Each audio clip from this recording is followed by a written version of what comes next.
Hey everyone, good day, good evening, good night, wherever you are. PL Stewart here, my channel, The Draw Kingdom Saga, doing one of those quick, spontaneous videos.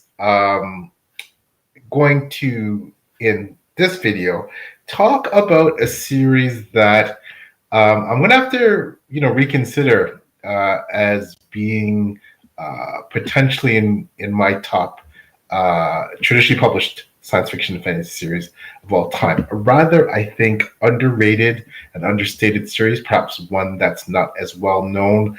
I believe when this series was coming out, there was quite a bit of hype behind it. However, that may or may not have faded. But I do feel that this series is really strong and is a contender for my top list of traditionally published science fiction and fantasy series of all time. I'm going to have to, do some analysis here over the course of the next few months before I update my list. However, the series I'm talking about is Under the Northern Sky by Leo Carew, and this is the first book. The Wolf. One thing I must say is I absolutely love the covers. I love covers that are, again, I talked about being understated.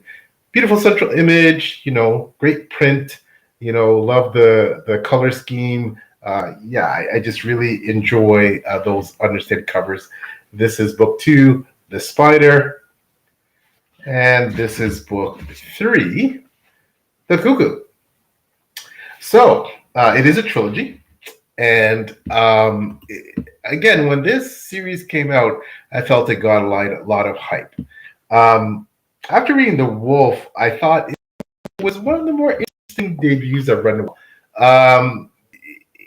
I heard in some circles when this book came out in 2018 that Leo Carew, the author, was being lauded as the next best thing, the next George R. Martin or Abercrombie. And again, although I think the hype train cooled off a bit and perhaps didn't live up to that lofty status, there's no questions Carew is very talented.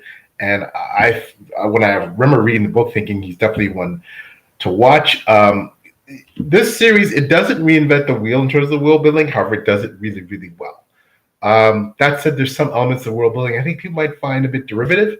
It's set in a dim past of a world that is surely it's a thinly disguised Britain, and the thing that divides one race from the other is essentially Hadrian's Wall. So, just in terms of an overview, this series is built on primarily 2 things: battles, political jockeying of courts and nobles. And for someone like me, you had me at hello if you have those elements.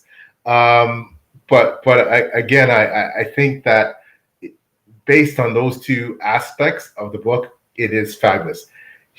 Carew's battle scenes are spectacular. He really gets high marks for that from me. The plot is relatively straightforward and easy to follow.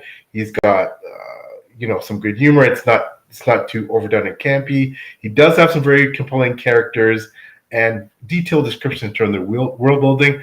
I think for me, Roper, who I consider the protagonist, he is my favorite character. He does this evolution from neophyte perhaps to savvy ruling lord that might seem a bit swift, but I think Carew sells it enough. And I like how the tables continually get turned on Roper. He's always on the back foot.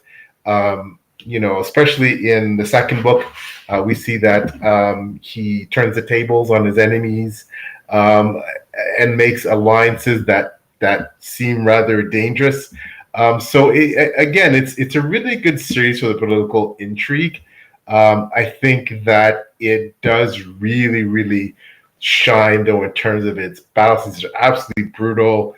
They're lengthy, but they really, really depict the horrors of war. They really, really dive into the pathos and the tragedy of war, and that element is absolutely fabulous. So, just to give expand a bit more on what's going on in the series, you have a race called the Anakim, and they're north of Hadrian's Wall. So they're essentially what would be Hadrian's Wall in our real world. They are long-lived, so they live for centuries. And in the south, you have essentially humans, so south of Hadrian's Wall. And there's also a race of giants who are in the west of the island, and they look for land and revenge, as opposed to the Anakim and the humans. They're looking for wealth, fame, status, right? And normally these races, the giants, the humans, the Anakim, they normally don't mix, and they certainly don't trust each other.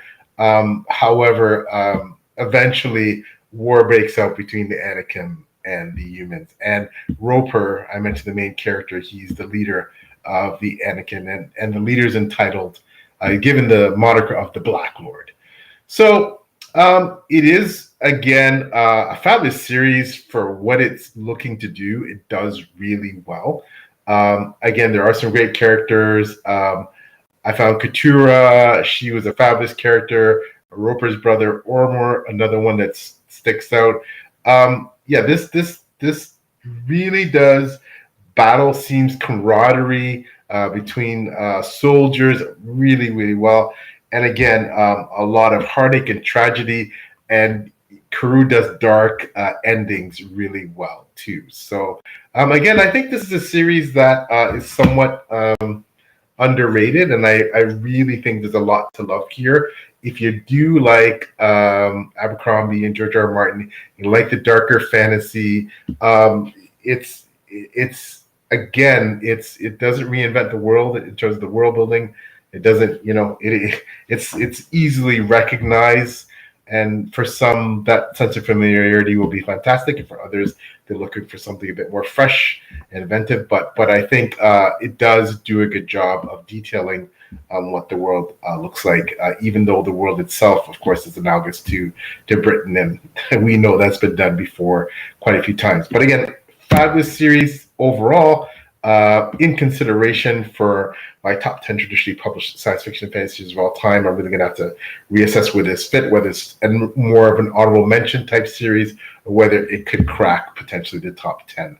So that's my quick overview of why you should read Under the Northern Lights, the series by Leo Carew. If you're looking if this sounds like it's up your alley, I think you should definitely check it out.